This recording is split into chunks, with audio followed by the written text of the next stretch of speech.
Hello and welcome to our video summary featuring all you need to know about Henry V, which is a historical play by William Shakespeare, and it is believed to have been written in around 1599.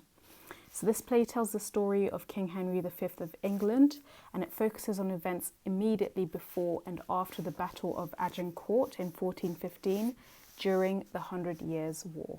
So in this video, I'll summarise all you need to know about the plot, its key characters, themes, as well as important points of analysis to bear in mind, particularly if you're studying this play last minute before an exam or if you need pointers on this play for your coursework. But before we go into it, I think it's important to have some contextual knowledge about key events that occurred at the time the play begins. So, as I mentioned, this play is set in the early 15th century England, and King Henry IV has just died. Civil wars have torn through England, and this play bridges the Middle Ages and the Renaissance, and this is essentially the time frame in which it was written. So during this century, England undergoes the 100 Years' War, the War of the Roses, and the establishment of the Tudor dynasty. Now, going into summary about the plot itself. So Henry V assumes the throne. However, he must grapple with his past when he used to hang with thieves and drunks in the seedy parts of London. He lays claim to some parts of France because of his roots in the French royal family. A French prince sends him an insulting letter saying that he has no such claim. So Henry decides to invade and they prepare for war. Many of the king's former friends in London prepare to leave for battle. Falstaff, who's an elderly knight and one of Henry's closest friend, dies. And King Henry learns about a conspiracy against him. He orders 3 men involved to be killed, one of whom is a former friend, and they sail for France and conquer the town of Harfleur. Finally, they reach the Battle of Agincourt. The English are outnumbered, and the night before, Henry disguises himself as a soldier and talks to his men. He prays, and the next morning he gives a really strong and rousing speech. The English win, and Henry is to be married to the daughter of the French king. Now, onto the key characters in this play. So, the main protagonist is King Henry V. He has great communication skills and rhetorical skills, which really rouse his men and keep them very loyal. He can sway them with his speeches, but we also know that he had a very wild youth, and he grapples with redeeming himself and becoming a worthy king. Moreover, once he sets his mind to something, he'll stop at nothing to get it, even if that means invading France.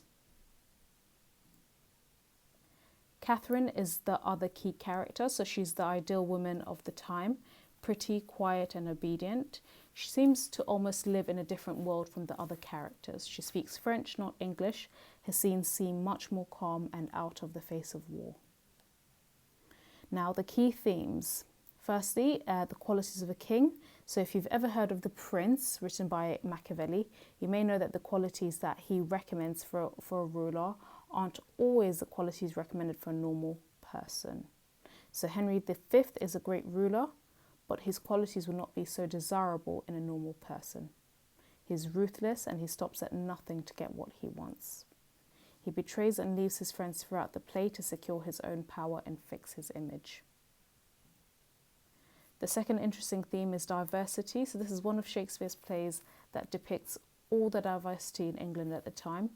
They're characters of all races and classes from Wales, Ireland and England, and Henry V looks even better as a ruler when you account for the diversity of people that he must please and rule. War is another interesting and important theme, so this play spends a lot of time looking at war and battle, with Shakespeare dramatising it. There's a debate over whether his warfare was a good or bad thing, and on the one hand, there are many problems with it, including how it causes Henry to abandon many of the friends. However, on the other hand, this war actually leads to uniting France and England. So there's a lot of mixed feelings when it comes to this debate and how lots of people feel about Henry V. Now, when it comes to interesting elements of analysis, it's interesting that tennis balls are used as a key symbol. So the French prince, for instance, sends Henry V a chest of tennis balls when he is crowned. These symbolise his past being a pleasure seeker, and this gift angers Henry, and thus the balls become a symbol of Henry's desire to take over France, and he compares them to cannonballs. So that's it for the summary of all the essential elements that you need to know when it comes to studying Henry V. If you enjoyed this video, do give us a thumbs up and subscribe, and check out our channel for more revision videos as well as worksheets. You can also find free worksheets and free cheat sheets on our website, which is www.firstratetutors.com. Thank you for listening.